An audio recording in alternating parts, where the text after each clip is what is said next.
Hi, I read an article in the New York Times this last week about a word that sums up the blah feeling of the pandemic.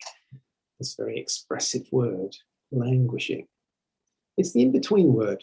It's not thriving, it's not depressing, but somewhere in the middle where we're kind of lukewarm, a little aimless perhaps, a little joyless.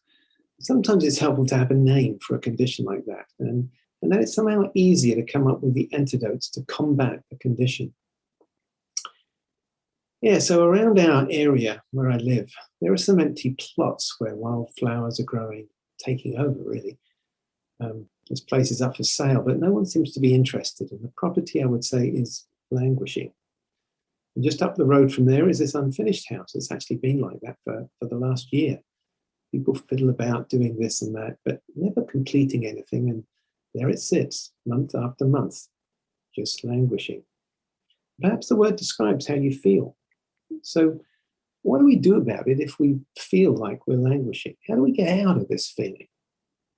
Many people have been using the spiritual exercise of examine.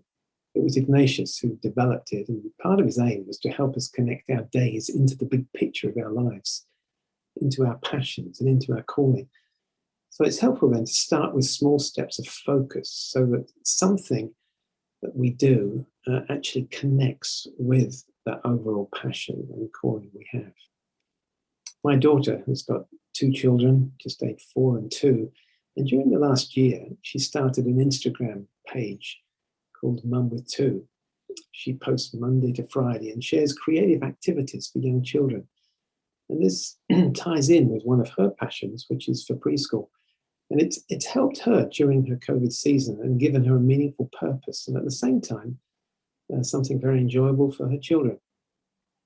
Just last week, I was asked to a birthday party and to lead a worship time with songs from the last 5 decades.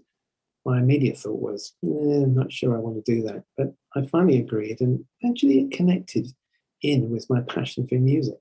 I started playing the piano at 9, and it's always given me life. And sure enough, after the evening of worship, I felt really fulfilled and inspired in a fresh way. Without being able to run our normal 6-week leadership development courses over this last year, we looked at a shorter 2-week online course. And so over the last 6 months, we've been able to train 180 leaders from all over the world. And yeah, very, very fulfilling.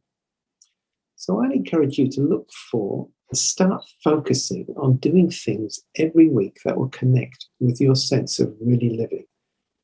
And those languishing thoughts perhaps will begin to disappear as you start to live more abundantly. Doing those little things perhaps, or those bigger things where you're able to focus and really touch just where your passion is.